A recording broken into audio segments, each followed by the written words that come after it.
The rain fell like God's own tears that night, each drop a reminder that even heaven could weep for the cruelty of children. I stood there on the street outside my own home, the home I had built brick by brick, rupee by rupee, clutching a small cloth bag that held what remained of my 73 years of life. My sari clung to my frail body, heavy with water and heavier with betrayal. The iron gate I had painted every Diwali for 40 years slammed shut behind me with a finality that echoed through my bones. Through the bars, I could see the warm glow of the windows, the same windows I had cleaned countless times until they sparkled like diamonds. Inside, my son sat at the dining table I had chosen, eating from plates I had saved months to buy, while his wife, my daughter Neela, stood at the door with arms crossed and eyes as cold as winter stones. "You don't deserve this house." Her words still rang in my ears, sharp and merciless. "You've lived your part. Now it's time for you to go." My fingers trembled as I pulled my dupatta over my soaked hair, the fabric offering no warmth against the chill that had settled deep in my chest. The street lamp flickered above me, casting dancing shadows that seemed to mock my predicament. I had nowhere to go, no one to call, no shelter from this storm except the memories that now felt more like wounds. This is not where my story began, but it is where it broke me, where 73 years of love, sacrifice, and devotion crumbled like old mortar in the rain. But the truth is, betrayal doesn't arrive with thunder. It builds like a storm, cloud by cloud, until the sky can no longer hold the weight of what's coming. Looking back now, I should have seen the signs gathering like dark clouds on a clear horizon, but when you're busy building someone else's dreams, you rarely notice when they start to view you as debris in their path. I was 17 when I married Mo, barely old enough to understand what forever meant, yet old enough to know that love was about building something together. We were both from families that measured wealth in hope rather than rupees, but we had something more valuable: determination and each other's unwavering support. Our early years were a symphony of small sacrifices orchestrated toward one grand dream: owning our own home. While other newlyweds spent their evenings talking about the future in abstract terms, Mohan and I counted coins by lamplight, each rupee a stepping stone toward the life we envisioned. I remember the taste of watery dal that I served for months, stretching lentils until they were barely memories in the pot, so we could save money for cement. I remember walking 5 miles to the market and back again, my feet blistered in worn chapels, because the bus fare meant choosing between transportation and our dream. My hands grew rough from taking in extra stitching work late into the night, my eyes straining in the dim light as I embroidered sari borders for women who could afford luxuries I only imagined. When festivals came, I would watch neighbors dress in new clothes and exchange elaborate gifts, while I carefully folded away the same sari I wore year after year, saving every rupee for our future. The gold jewelry my mother had given me for my wedding earrings, bangles, even the delicate necklace that had been in our family for generations found its way to the pawnshop one piece at a time. Each sale felt like selling a piece of my heritage. But I convinced myself that our house would become the new family treasure, something more lasting than ornaments. Mohan worked double shifts at the textile mill, his one soft hands becoming calloused and scarred from the machinery. Some nights he came home so exhausted he could barely eat the simple meals I prepared. But he always found energy to discuss our plans. We would spread out rough sketches on our small table, drawing rooms we couldn't yet afford, imagining windows that would frame our happiness. After 8 years of this relentless saving, we finally had enough for a small plot of land on the outskirts of town. It wasn't much, barely enough space for the modest house we dreamed of, but it was ours. I remember the day we broke ground, how I knelt down and pressed my palms into the earth, feeling like I was blessing the foundation of our future. The construction took 3 years, 3 years of monitoring every brick, every bag of cement, every rupee spent. I learned to recognize the difference between good and substandard materials, bargained with suppliers until they respected the small woman who counted every penny twice. When laborers tried to shortchange us, I stood firm, my voice gaining strength from the knowledge that this house represented more than shelter. It was proof that love and determination could create miracles. When our son Ravi was born in the 8th year of our marriage, we brought him home to a house that love had built. I remember nursing him in the main room, sunlight streaming through the windows we had positioned to catch the morning rays, feeling like the richest woman in the world. For 12 beautiful years, we lived as a family in the home our sacrifices had created. Mohan would arrive from work to find Ravi and me waiting in the courtyard, our son running into his father's arms while dinner cooked on the stove in the kitchen we had designed together. Those were golden days, painted in the colors of contentment and hope. But life, I learned, has its own plans for even the most carefully constructed dreams. Mohan's cough started as a whisper during the monsoons of Ravi's 12th year. By winter, it had grown into something that consumed his strength along with his breath. The doctor spoke in terms I didn't want to understand: lungs damaged by years of mill dust, a body worn down by the very labor that had built our dream.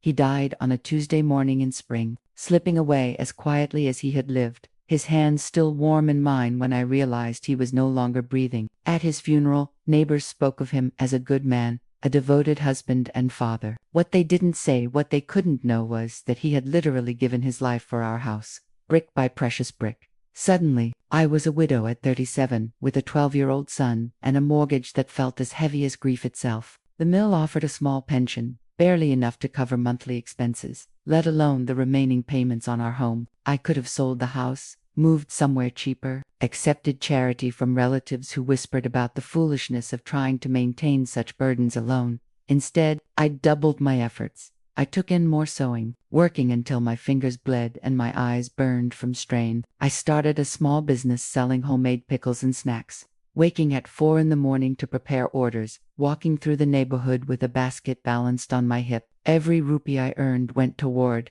keeping our home and raising Ravi with the dignity his father would have wanted. But even then, in those early days of widowhood when grief and determination wrestled for control of my heart, I noticed something that should have alarmed me. Ravi had begun seeking approval from others, teachers, neighbors, anyone whose opinion seemed to carry weight in the world beyond our home. It was subtle at first, the way he would straighten his shoulders when praised by his headmaster, how his eyes would light up when affluent classmates included him in their conversations.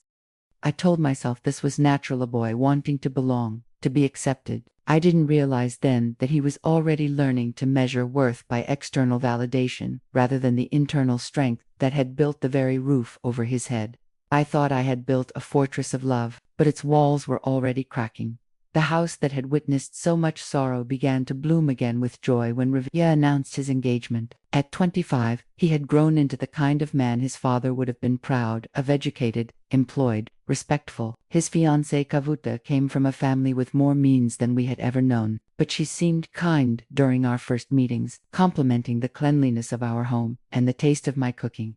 The wedding took place in our courtyard, the same space where I had nursed Ravi as a baby and grieved his father's passing. I strung marigold garlands from every pillar, cooked for 3 days straight, and felt Mohan's presence in every tradition we honored. Relatives who had whispered about my struggles now praised me for raising such a fine son, for maintaining such a beautiful home despite my circumstances.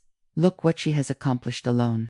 I heard my sister Neela tell someone during the ceremonies, the boy has turned out so well, and the house, see how she has kept everything so perfectly. That night, after the last guest had left, and the decorations still hung like dreams made visible, I sat in my kitchen, feeling a contentment I hadn't experienced since Mohan's death. My son was married, settled, happy. Our home would now shelter another generation. The sacrifices, the lonely nights, the years of struggle, all of it had led to this moment of completion.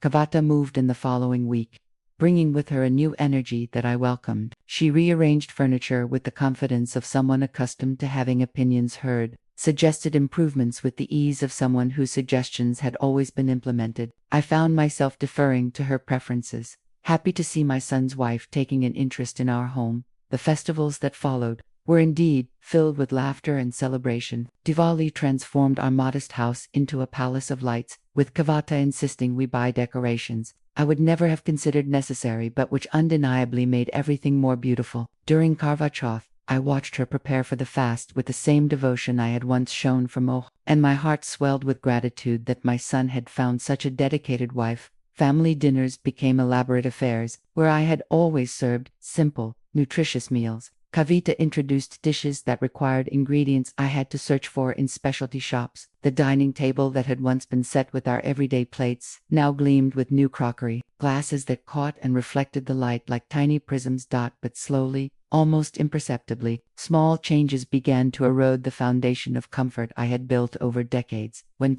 I served tea in the cups I had used for 20 years, Kavita would quietly replace them with newer ones, explaining to guests that these are better for company.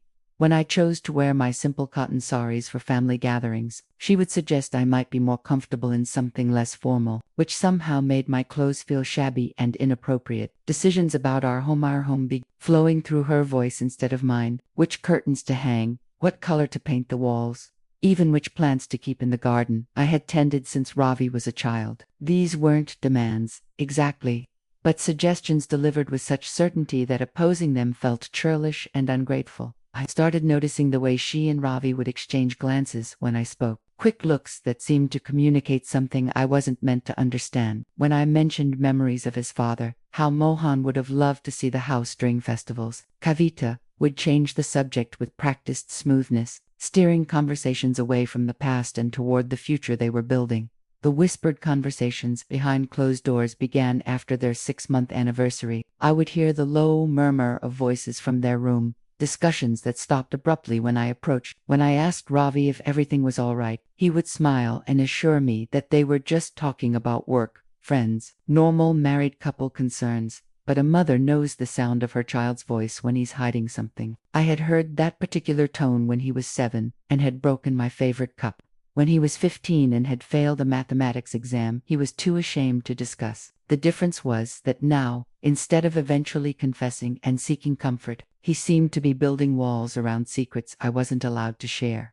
During family dinners, when relatives visited and complimented the home, I began to notice that Kavita would accept the praise as if it were naturally hers to receive. "We've tried to keep things nice," she would say. Or, "We thought the house could use some updating." The woman who had once complimented my cooking now subtly corrected my recipes in front of guests, suggesting that dishes would be better with different spices or preparation methods. I mistook control for care, but the truth would soon reveal itself in the harshest way.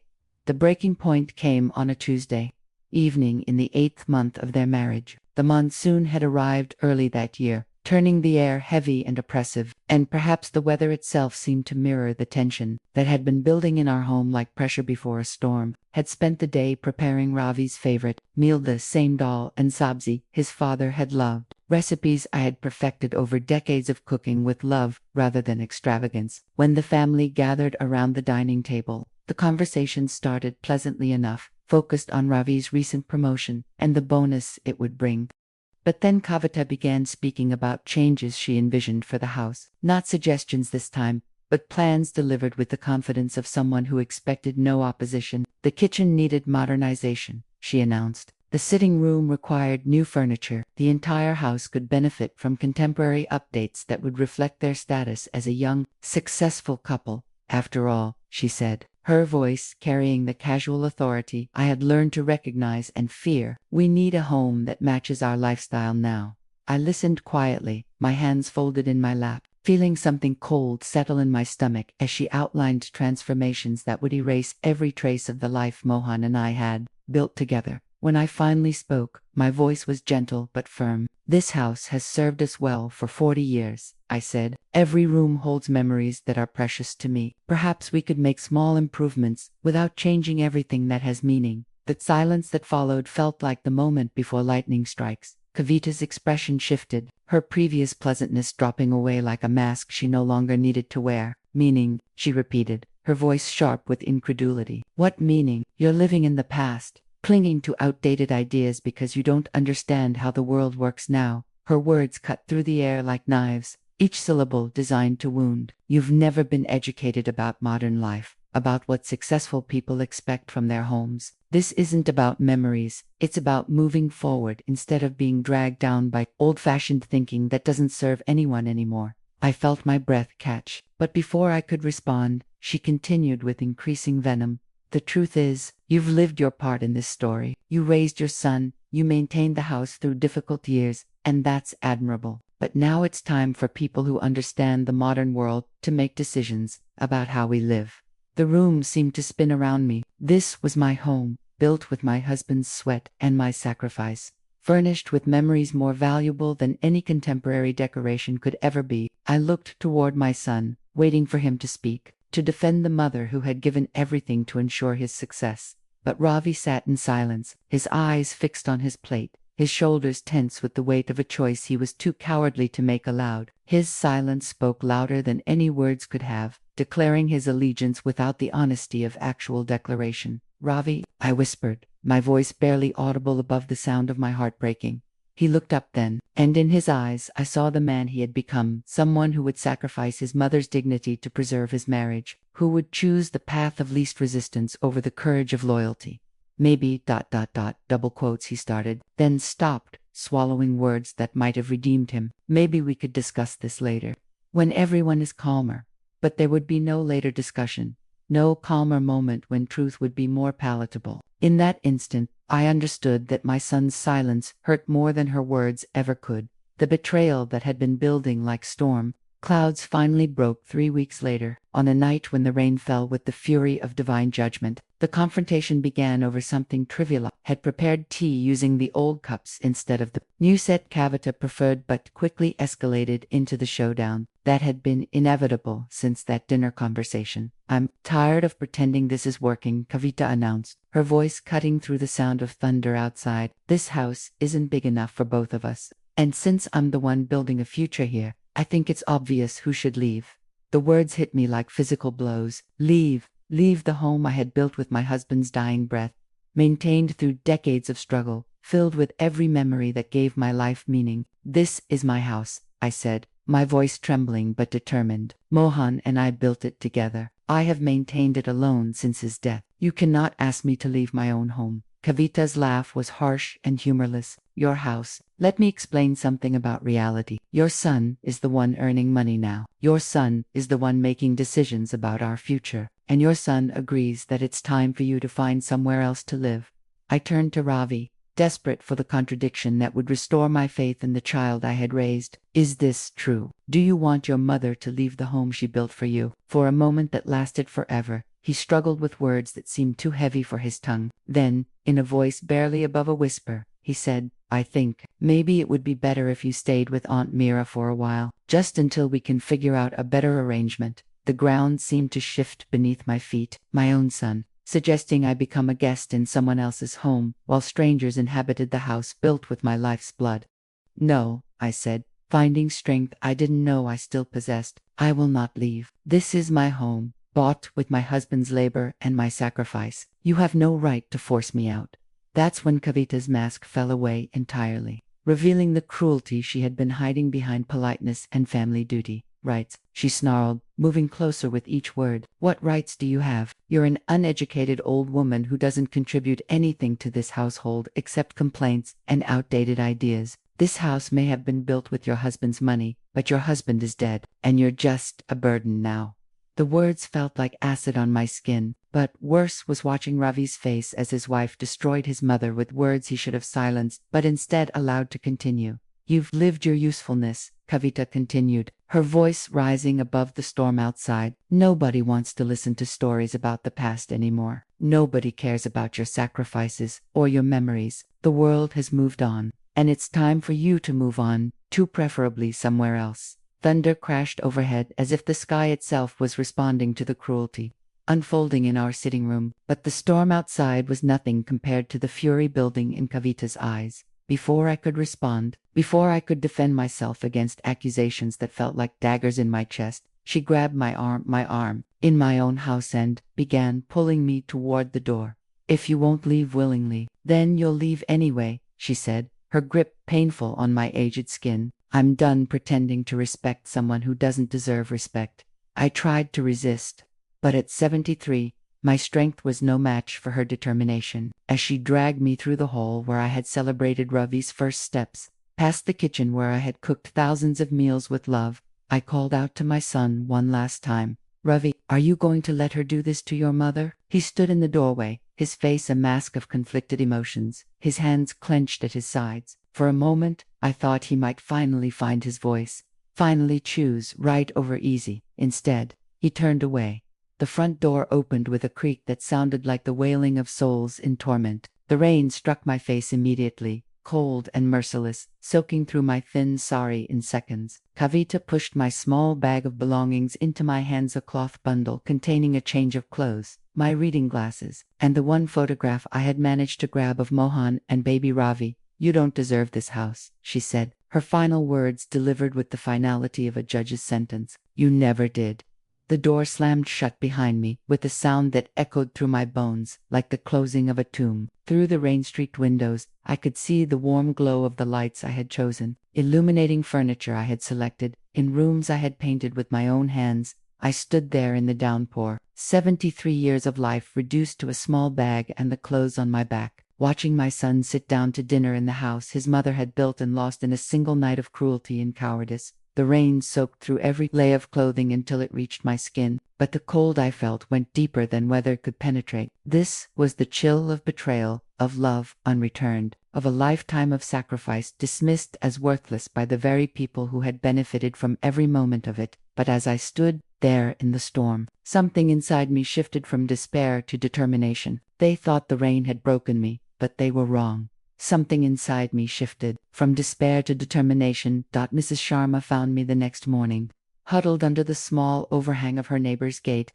my sari still damp from the night's downpour. She was a widow like myself, though younger and more fortunate in her children's loyalty, and she took one look at my condition before wrapping her own shawl around my shoulders. "Come," she said simply, asking no questions that would force me to relive the humiliation in words. "You need tea and dry clothes." Her small apartment became my sanctuary, a place where kindness still existed and where the basic dignity of shelter wasn't contingent on someone else's convenience. As I sat wrapped in borrowed clothes, sipping tea that tasted like salvation, Mrs. Sharma listened to my story with the patience of someone who understood that survival sometimes required witnessing. When I finished speaking, she was quiet for a long moment, her weathered hands folded in her lap. Then she said something that would change the direction of my life. "You know, my brother-in-law is a retired lawyer, not fancy, but honest. He helped me with some property matters after my husband died. Perhaps he could look at your situation." Property matters. The words sparked something in my memory, a metal box that Mohan had kept in our bedroom closet, filled with documents he had called important papers for the future.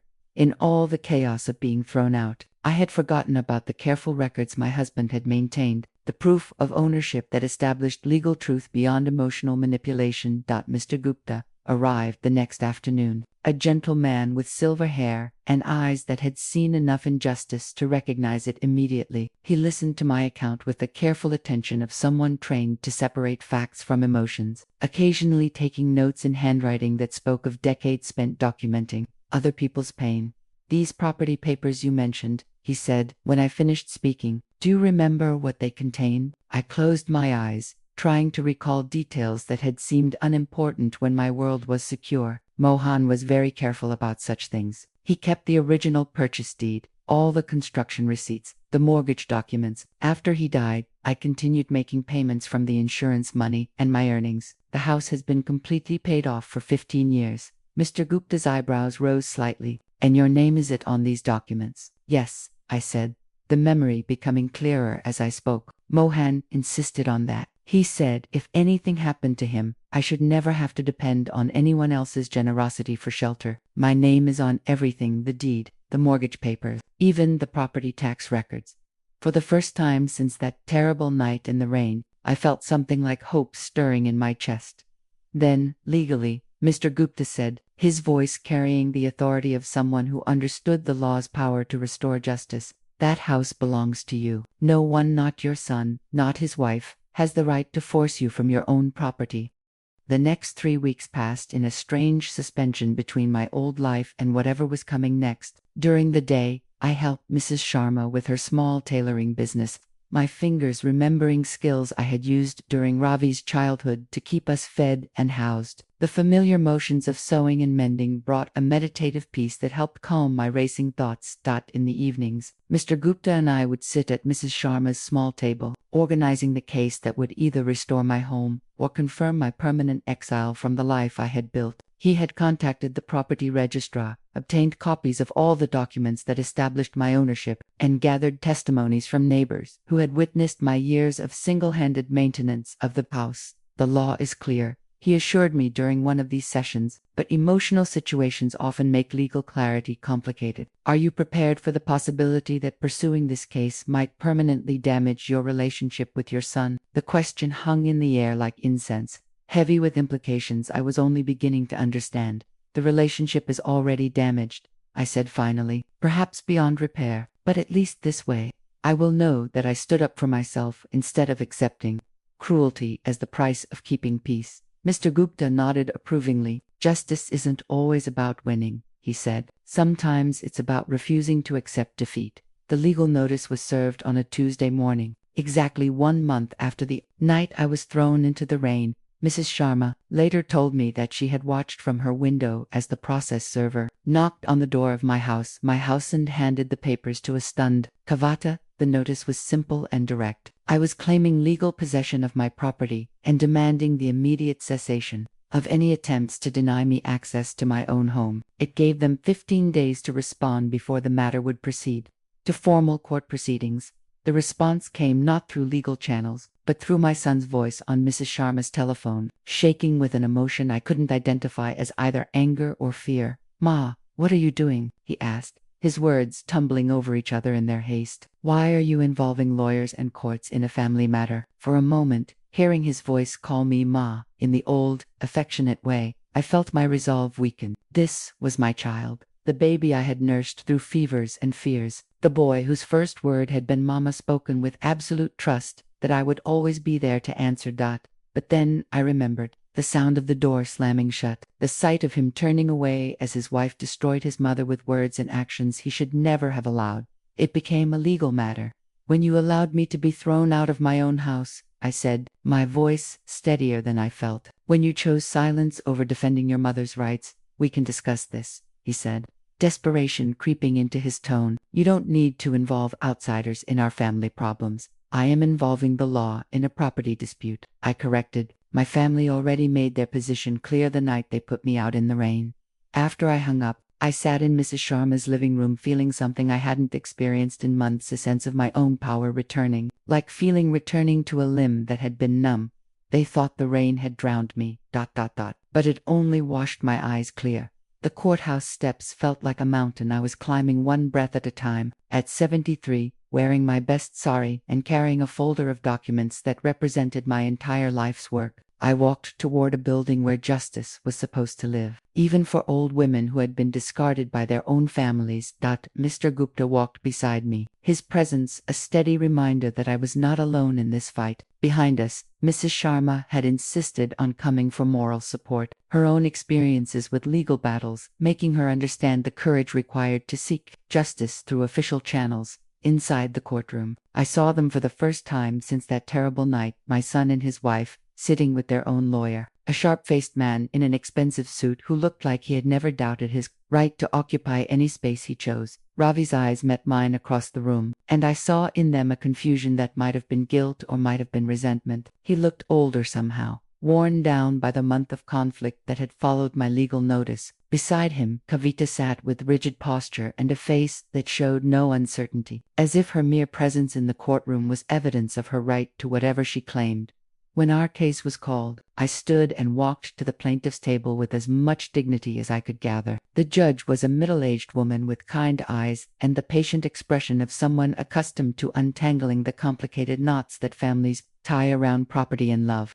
Mr. Gupta presented our case with methodical precision, document by document, witness by witness. He built a wall of evidence around my ownership of the house in question, the original deed clearly showing both my husband's name and mine as joint owners, the mortgage payments made faithfully for 22 years until the property was completely paid off, the property tax records showing my name as the responsible party for 15 consecutive years. Mrs. Patel, my neighbor of 40 years, testified about watching Mohan and me build the house together, about seeing me maintain it alone after his death, about witnessing my years of struggle to keep our home while raising my son. She never missed a payment, Mrs. Patel said, her voice carrying the authority of someone who had observed truth unfold over decades, even when she was taking in extra work to make ends meet, even when she was walking everywhere to save bus fare. She always made sure the house was protected. The opposing lawyer tried to argue that my son, as the sole male heir and current breadwinner, had both moral and practical rights to make decisions about the family property. He painted me as an aging woman clinging to outdated ideas about ownership, someone who was preventing the natural progression of generational change. But when the judge asked Kavita to explain the circumstances of my departure from the house, the truth emerged in all its ugly clarity. Under oath, she was forced to admit that I had been physically removed from the property during a rainstorm, that I had been denied access to my belongings and given no advance notice of their decision, that no alternative housing had been arranged or offered. And what was the plaintiff's offense that warranted this removal? The judge asked, her voice carrying a sharpness that made everyone in the courtroom sit straighter. Kavita hesitated, perhaps realizing for the first time how her actions would sound when described in a court of law. She was interfering with our privacy, making it difficult for us to establish our own household routines. Another pause, longer this time. She had strong opinions about how things should be done, traditional ways that didn't fit with our lifestyle. The judge made a note on her papers, and I could see in her expression the same recognition I had seen in Mr. Gupta's eyes, the understanding that cruelty often disguises itself as practicality. When it was my turn to speak, I stood slowly, feeling the weight of every year, every sacrifice, every moment of love that had brought me to this place. Your Honor, I began, my voice quiet but clear. I am not here to punish my son or his wife. I am here because I believe that a woman who has spent her life building something has the right to live in what she has built. I told the court about Mo's death and my determination to honor his memory by maintaining our home, about the years of extra work and careful saving that had kept us housed and fed, about watching my son grow into a man I was proud of, in rooms filled with love and sacrifice. I raised my son in that house, I said, feeling tears threaten but keeping my voice steady. I taught him values there that I believed would make him honorable, but, apparently, I failed to teach him that honor includes protecting those who protected you. The silence in the courtroom felt profound, broken only by the sound of someone, I think it was Ravid, drawing a sharp breath. I am not asking for revenge, I continued. I am asking for the simple dignity of living in my own home until God calls me to join my husband. I am asking for the legal system to protect what I have legally owned for 40 years. When I sat down, I felt lighter somehow, as if speaking truth in an official setting had given weight to words I had been carrying alone. For the first time, I saw fear in her confident smile. The judge's ruling came 2 weeks later, delivered in the same courtroom where I had finally found my voice after decades of silence. Mr. Gupta had prepared me for various possibilities, but when the words came, they felt like dawn breaking after the longest night of my life. The court finds that the plaintiff, Mrs. Mohan Sharma, is the rightful and legal owner of the property in question, the judge announced, her voice carrying the authority of law and the compassion of understanding. The defendants have no legal basis for denying her access to her own home. She continued, addressing the specific cruelties that had brought us to this point. Furthermore, the court finds that the plaintiff was illegally evicted from her own property under circumstances that show a disturbing disregard for both her legal rights and basic human dignity. Judge turned her attention to Ravi and Kavita, her expression stern but not unkind. While family disputes are often complex and emotional, the law is clear about property rights. No one, regardless of their relationship to the owner, has the authority to remove someone from their legally owned residence. The immediate ruling was simple. I was to be restored to full access of my home within 72 hours. Any interference with my return would be considered contempt of court. The house was mine, as it had always been, as it should never have stopped being. Walking down the courthouse steps that afternoon, I felt the sun on my face with an intensity I hadn't experienced in months. Mrs. Sharma squeezed my arm and whispered, "Justice has been served." But I knew that justice was more complicated than court. Rulings. The 3 days that followed were a strange mixture of anticipation and dread. Would Ravi fight the ruling? Would Kavita make my return as difficult as possible? Would I walk back into a house that had been damaged by anger and resentment? Instead, I returned to find the house exactly as I had left it, clean, maintained, but somehow smaller than my memories had preserved it. My belongings had been moved from their usual places, rearranged according to someone else's preferences, but nothing had been destroyed or discarded. Kavita was not there when I unlocked the door with keys that had never stopped being mine. She had moved back to her parents' house. According to the neighbor who had watched the entire drama unfold from across the street, whether permanently or temporarily, no one seemed to know. Ravi appeared that evening as I was preparing my first meal in my own kitchen, after 2 months of exile. He stood in the doorway looking uncertain, like a child who had broken something precious and didn't know how to apologize. "Ma," he said, his voice barely above a whisper. I turned from the stove where I was heating milk for tea, looking at this man who was my son but felt like a stranger wearing familiar features. "Are you planning to stay for dinner?" I asked, my tone neutral, offering neither welcome nor rejection. He nodded, taking a seat at the table where he had eaten thousands of meals prepared by hands that had never stopped loving him. Even when those hands had been trembling with betrayal, in the rain. We ate in silence, the weight of everything unsaid settling between us like a barrier neither of us knew how to cross. The dal was the same recipe I had cooked throughout his childhood, but it tasted different now, not worse, but changed by circumstances that had altered the context of everything familiar. Finally, as I was clearing the dishes, he spoke again. "I'm sorry, Ma. I should have stood up for you." The apology hung in the air between us, sincere but insufficient to bridge the gap that had opened during that month when he had chosen comfort over courage. "Yes," I said simply, "you should have." Their world crumbles. The aftermath of the court ruling rippled through their lives like stones thrown into still water, creating circles of consequence that reached far beyond our family's private drama. Within a week, news of the legal battle had spread through our neighborhood with the speed that only scandal can achieve. In a community where family honor was treasured above almost everything else, the story of a son who had allowed his wife to throw his elderly mother into the rain became a cautionary tale, whispered in grocery stores and discussed over evening tea. Kavita's family, who had once been proud of their daughter's marriage into what they considered a respectable household, now found themselves defending actions that looked increasingly indefensible under public scrutiny. Her mother visited me one afternoon, her embarrassment visible in every nervous gesture, to offer apologies that felt more concerned with family reputation than genuine remorse. "We had no idea," she insisted, wringing her hands as she sat in my living room. "If we had known what was happening, we would never have supported such behavior." I served her tea in the same cups that Kavita had once deemed inappropriate for company, and watched her struggle with the reality that her daughter had not only been cruel, but had been foolish enough to be cruel to someone with legal recourse.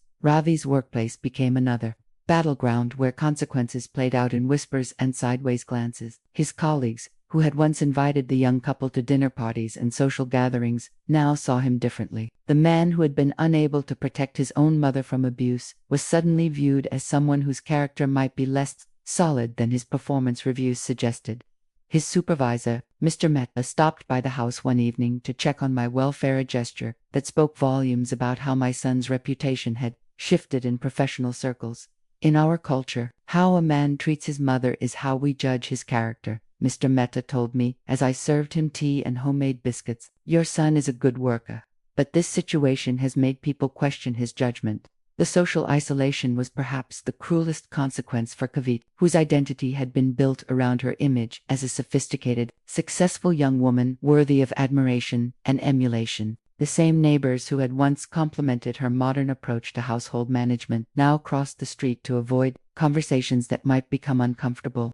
The women's groups, where she had once held kitty parties and cultural events, suddenly found their schedules too busy to include someone whose behavior had become a source of community controversy. Invitations stopped arriving, phone calls went unreturned, and the social network she had cultivated began treating her like someone whose company might reflect poorly on their own reputations. But perhaps the most devastating consequence was the way the legal proceedings had forced everyone involved to confront the truth about what had happened, stripped of the justifications and rationalizations that had made cruelty seem reasonable in private moments. Under oath, in a public courtroom, Kavita had been forced to admit that she had physically removed a 73-year-old woman from her own home during a rainstorm, that she had provided no alternative shelter, no advance warning, no consideration for my safety or dignity. When spoken aloud in official proceedings, actions that had felt justified in the heat of domestic conflict revealed themselves as simply cruel.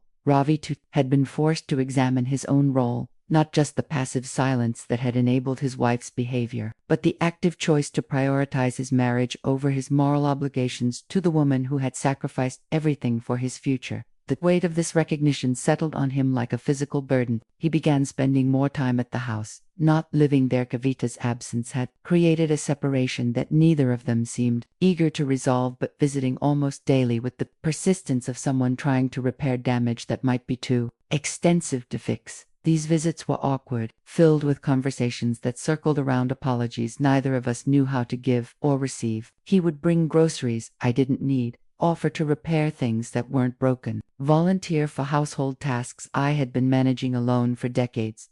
"You don't have to take care of me," I told him one afternoon as he insisted on cleaning gutters I could have hired someone else to handle. "I'm not an invalid, and I'm not your responsibility.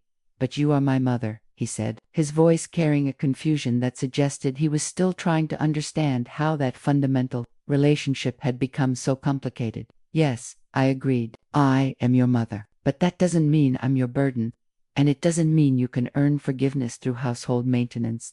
The community's judgment was swift and unforgiving, particularly toward Kavita, whose actions were seen as a betrayal not just of me personally, but of cultural values that placed family loyalty above individual convenience. The aunties who controlled social opinion in our neighborhood, women who had watched me struggle through widowhood and respected my determination to maintain my home and raise my son, became a chorus of disapproval that followed Kavita wherever she appeared in public. "Shameless," I heard Mrs. Gupta tell her daughter-in-law at the vegetable market, throwing an old woman out in the rain. In my day, such behavior would have made the whole family outcast. The religious community, where Kavita had once been an active participant in women's groups and cultural events, began treating her with the polite distance reserved for people whose character had been found wanting. Temple committees that had once sought her involvement suddenly discovered they had enough volunteers. Even the modern, educated women who had previously admired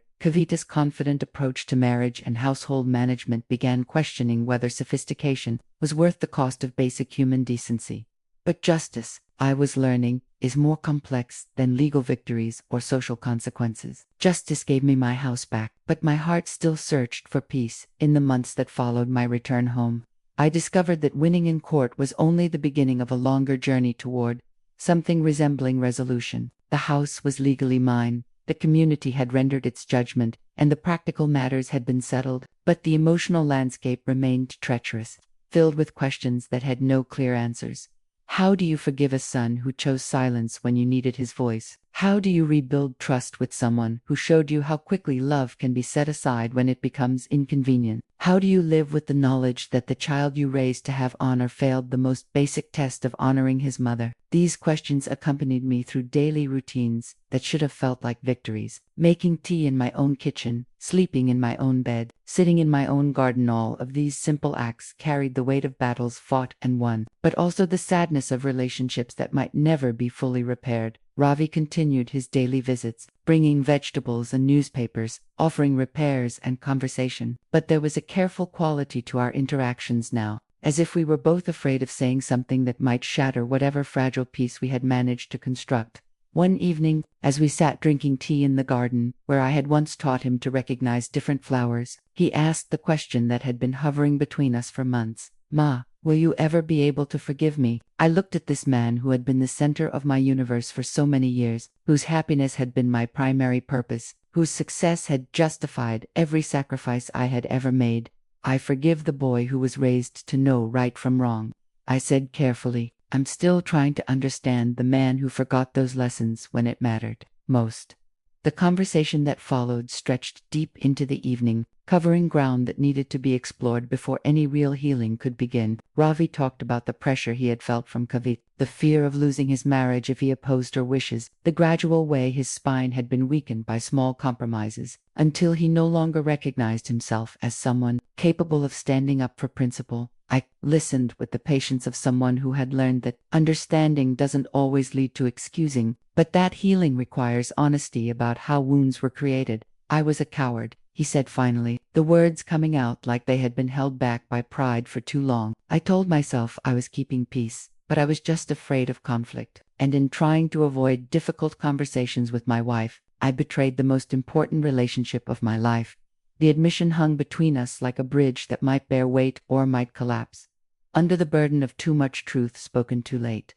Yes, I said gently. You were a coward. But recognizing that is the beginning of courage, we began the slow work of rebuilding what had been broken, not trying to pretend that betrayal hadn't happened, but attempting to construct something new on the foundation of hot honesty. It was during this period of careful reconstruction that I made a decision that would give new purpose to the home I had fought to reclaim. 3 months after the court ruling, I opened my doors to a 17-year-old girl whose parents had died in a bus accident, leaving her with no family support and no means to continue her education. Mrs. Sharma had mentioned her situation, and something in the girl's circumstances echoed my own memories of struggling alone against circumstances that seemed insurmountable. Priya moved into the small room that had once been Ravi's study, bringing with her a fierce determination to finish her schooling despite the tragedies that had derailed her plans. Watching her spread her books across my dining table, seeing her practice English pronunciation with the same persistence I had once used to stretch dal across too many meals, I rediscovered a sense of purpose that had nothing to do with my own grievances.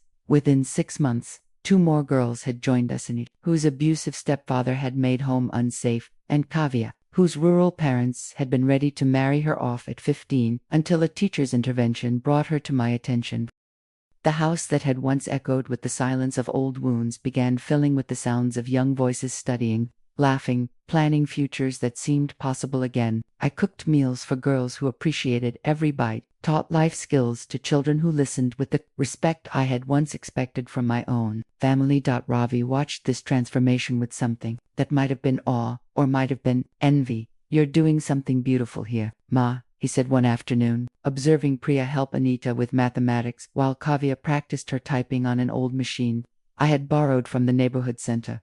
I'm doing what I always did, I replied. I'm raising children who need raising. The difference is that these girls see the value in what I'm offering. The program grew organically, supported by neighbors who contributed food and supplies, by teachers who donated time and books, by local businesses that offered internships. 2 girls who might not have had such opportunities otherwise. The irony wasn't lost on me. The house I had nearly lost to family betrayal had become a sanctuary for girls who had been betrayed by their own families or by circumstances beyond their control. The home built with one woman's sacrifice was now sheltering multiple dreams that might otherwise have been abandoned. A home reborn. 2 years after the court ruling that had restored my legal rights, the local education department invited me to speak at their annual conference on innovative approaches to girls' education. The invitation came with a formal title, Community Champion for Educational Excellence, that made me laugh with the wonder of how life can transform ordinary people into something resembling heroes. Standing before an audience of teachers, government officials, and social workers, I spoke about the girls who had filled my home with purpose and my heart with renewed hope. I talked about Priya, who had passed her matriculation exams with distinction and was now studying to become a teacher herself. About Anita, whose artistic talents had earned her a scholarship to design school. About Kavya, who had started a small business selling the embroidery skills her grandmother had taught her. Education isn't just about textbooks and examinations, I told the audience, my voice carrying the authority of someone who had learned these truths through living rather than studying. It's about creating environments where young people can discover their own worth, develop their own voices, and build their own futures. The response was overwhelming requests for interviews, invitations to establish similar programs in other districts, offers of funding and support that would allow us to help even more girls who needed second chances at first-class futures. But the most meaningful recognition came from an unexpected source. The State University, impressed by the success rates of girls who had lived in my program, invited me to accept an honorary degree at their annual convocation ceremony. Me, a woman who had never finished high school, who had learned to read complex legal documents only when necessity demanded, it was being honored by an institution that represented everything I had never been able to achieve for myself. The ceremony took place on a sunny morning in March, with hundreds of graduates in caps and gowns filling the auditorium, along with their proud families. I wore my best silk sari, the same deep blue one I had saved for special occasions, and felt my husband's presence as clearly as if he were sitting beside me. When they called my name and I walked across that stage to receive a degree I had never earned through traditional means, the applause felt like vindication for every sacrifice I had ever made. every struggle I had ever endured, every moment when I had refused to accept defeat as final. But the real validation came afterward, when Priya and Anita and Kavya surrounded me with hugs and tears, calling me Amma, with the affection of daughters who had chosen their family rather than simply inheriting it. Ravi was there too, sitting in the family section with an expression I hadn't seen since he was a small boy, watching me receive praise at his school functions. When our eyes met across the crowded auditorium, he smiled with what looked like genuine pride, not the complicated emotion of a son who felt obligated to support his mother, but the clear appreciation of someone who finally understood what he was witnessing. The local newspaper ran a feature story about the ceremony, with the headline "From Janitor to Graduate, One Woman's Journey Through Service." The article detailed my background, the legal battle to reclaim my home, and the transformation of that home into a center for girls' education and empowerment. But the most significant recognition was still to come. 6 months after the university ceremony, the district collector announced that the government would be establishing a formal residential program for disadvantaged girls. Based on the model I had developed in my own home, the official program would serve 50 girls across multiple locations, with trained staff and proper funding, and they wanted me to serve as the founding director. The offer came with a salary that would have seemed like a fortune during the years when I counted every rupee twice, along with official recognition of work I had been doing from love rather than ambition. But more than the money or the title, the position represented something I had never dared to dream: the chance to take what I had learned from my own struggles and multiply it across dozens of young lives. The ceremony announcing the new program took place in the same community center where I had once attended meetings about neighborhood issues as a silent widow who deferred to others' opinions. Now I sat at the head table alongside government officials and education experts, being introduced as someone whose insights were valuable enough to shape policy. Mrs. Sharma's work represents the best of what communities can achieve when individuals refuse to accept injustice and choose instead to create solutions, the collector said in her speech. She has transformed personal adversity into public service, and her example shows us that education takes many forms. As I listened to speeches praising work that had begun simply as an attempt to fill empty rooms with purpose, I thought about the journey that had brought me from that rainy night on the street to this moment of public recognition. The program was officially named Uma's Home, a designation that made me laugh with the joy of being honored for the role I had always valued most, even when others had dismissed it as insignificant. 3 years after standing in the rain with nothing but a cloth bag and a broken heart, I was being celebrated as someone whose mothering had proved more valuable than any formal credential could ever be. The first official UMass home opened 6 months later, in a building that had been renovated specifically for our program. The facility included dormitories for 50 girls, classrooms equipped with modern technology, a library stocked with books in multiple languages, and workshops for vocational training in everything from computer skills to traditional crafts. But the heart of the program remained the same as what I had started in my own dining room: environments where girls who had been discarded or overlooked could rediscover their own potential. The opening ceremony attracted attention from across the state, with journalists and social workers coming to document what was being called an innovative approach to addressing rural girls' education needs. The Chief Minister herself attended, praising the program as an example of how grassroots solutions could be scaled up to create systematic change. Standing at the podium to address the crowd, I looked out at faces that included government officials, education experts, and, most importantly, the first group of girls who would call this place home. "A house is made of bricks and mortar," I said, my voice carrying across the assembled crowd with the confidence of someone who had learned these truths through experience rather than theory. But a home is built on something much more valuable: the belief that every person deserves to be seen, valued, and given the chance to grow into their own possibilities. I talked about the girls who had already passed through our informal program, young women who were now teachers and artists and entrepreneurs, contributing to their communities in ways that had seemed impossible when they first arrived at my door. "We measure success, not just in examination results," I continued, "but in the restoration of hope, the development of confidence, and the creation of young women who understand that their worth isn't determined by the circumstances of their birth, but by the courage with which they face their futures."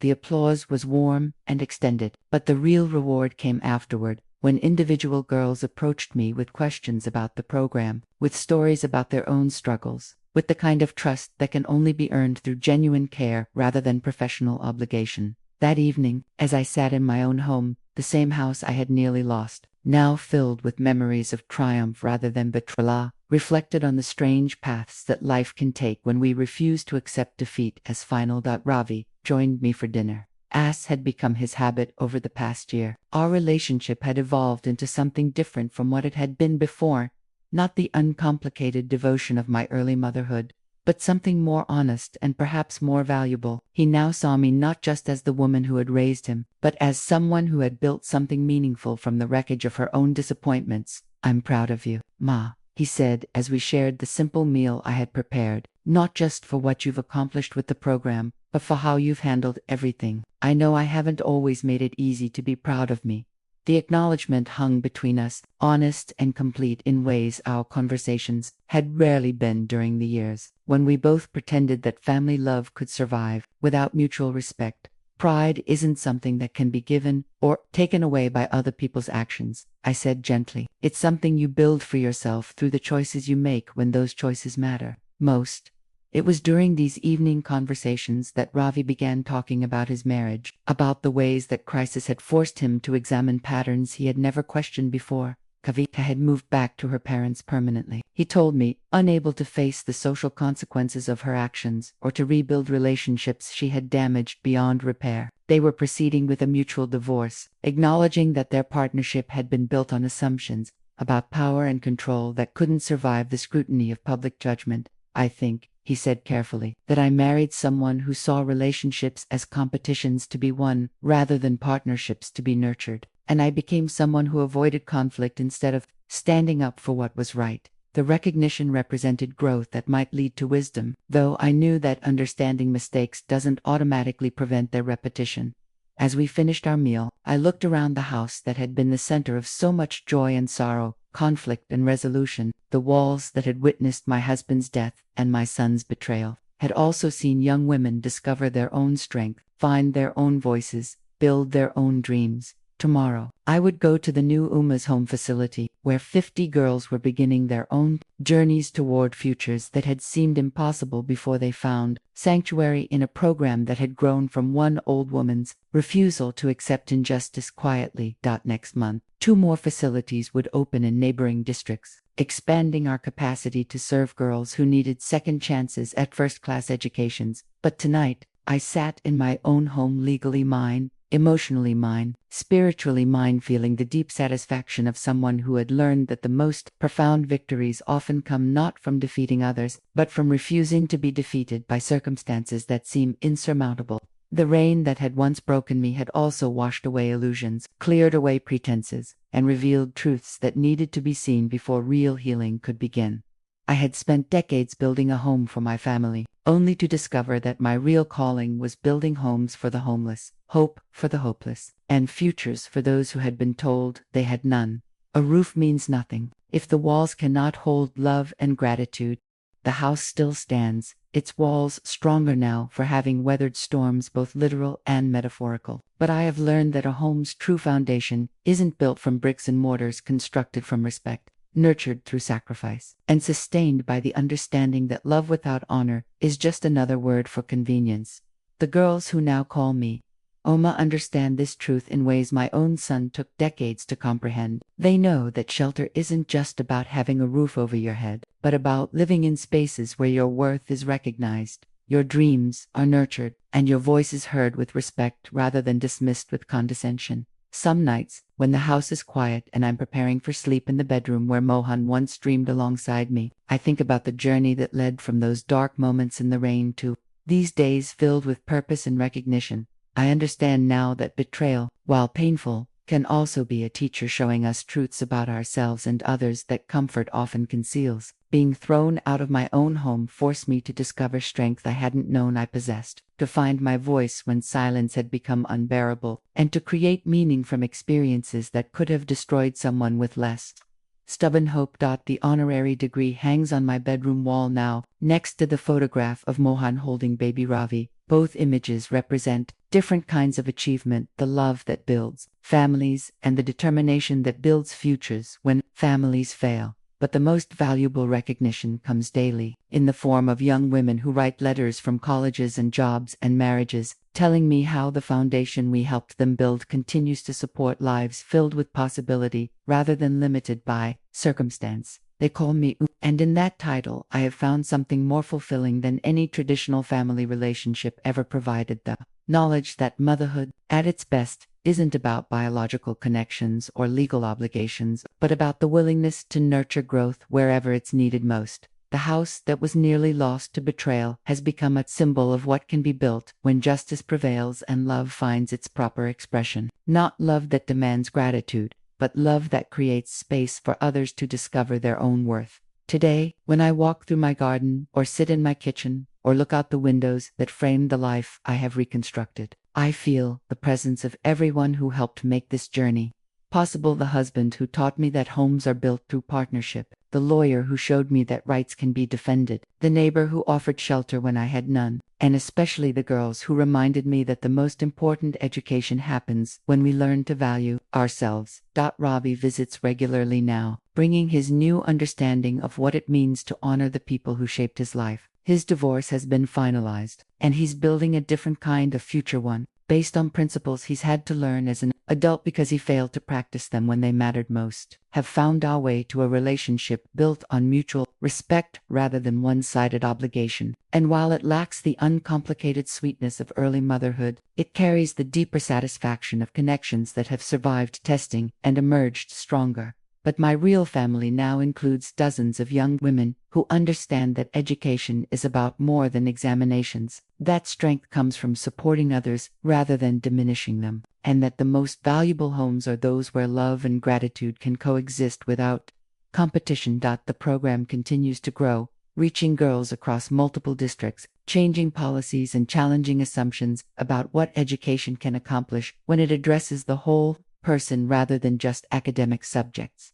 And I, at 76, have learned that some storms come not to destroy us, but to wash away everything that was never really ours to begin with, leaving behind only what has strong enough roots to weather any. Whether the rain that broke me also revealed that I had been built to last.